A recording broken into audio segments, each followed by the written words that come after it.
Good morning. In this short video, I want to go over how do you draw a rectangle in OnShape. This is really simple, but if you pay attention to the details, you can learn a lot. To start any sketch, we need to use the sketch tool. So that's up here in the corner. And we need to tell it where are we going to sketch. At the beginning of any document, the only places you can sketch are the three planes. You have the top plane, the front plane, or the right plane. And you can click on them in the graphics area or over on the feature list. I'm going to go ahead and just select the front plane. Then I'm going to change my view to here. This little menu up here has a hidden pencil, and you can actually name the sketch. I'm going to name this just rectangle. It's a great idea to name anything you can whenever you can so that you know what it is in your feature list over here. Whenever you exit a sketch, all your sketching tools go away. If you right click, you can edit a sketch, or you can just double click on a sketch to edit it, and then your sketching tools will come back. I just want to draw a rectangle, and I like the corner rectangle. There's another type that we can use, but we're just going to use the corner rectangle where you click on a corner, and then you click on another corner. Pretty much anytime you draw a shape in OnShape, the computer will let you put in the numbers, put in the dimensions right then if you just put your mouse over it and type the number you want. That didn't work. Let's try again. Rectangle, draw. See how this one's white down here? If I just start typing, there we go. And then I press enter, it'll put in a number, and then I type and put a number, and now it's dimensioned. I'm actually gonna undo that and just leave it like this. So now I've just got this sort of approximate rectangle. I just sort of drew it by eye. I want to take this corner and I want to put it on top of the origin point. I can do that by clicking and dragging until it lights up, or I can use the coincident constraint. Boop, boop, and now it's locked on. You'll notice that some of the lines have turned black now. Ideally, before you finish a sketch, everything should be turned black. When something in OnShape is a black line, that means that you can no longer drag it around. The blue lines we can move around. There's some way that they are not completely defined. We haven't told it exactly the shape and the size of everything, so it's still adjustable. Before we finish a sketch, we really want to make sure everything is exactly right. We want to give it exact numbers.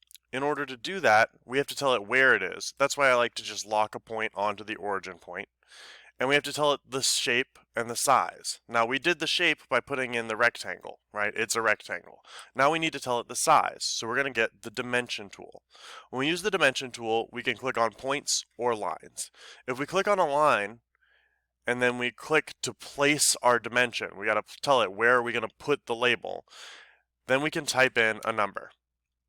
And you'll see another line turned black, but it's not the line that I clicked on. This line is black because this line can't move anymore. However, this line can move back and forth. It can't get bigger, it's set to 3 inches, but it can move back and forth.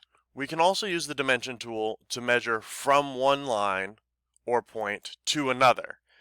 Just like I did there, I clicked on this line and then this corner, and now I've got basically the same dimension. Because of all the other things going on, it's the same number and it's showing the same thing. If I click, notice how it turns gray? If I press enter, I'll just have a gray number there.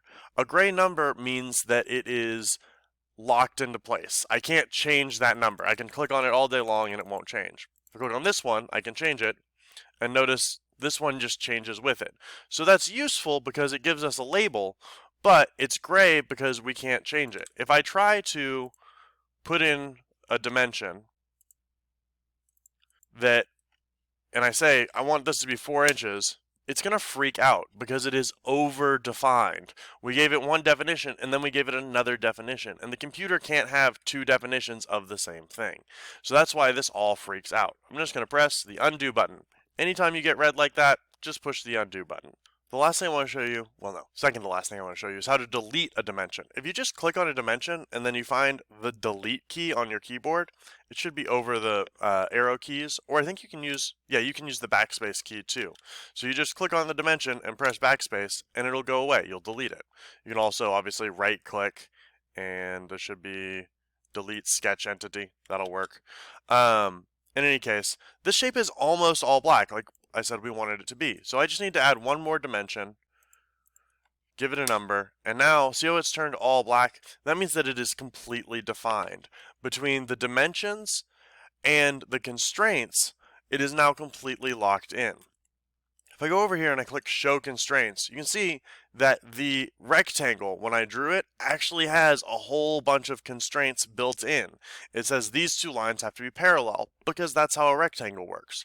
And these two lines have to be parallel because that's how a rectangle works.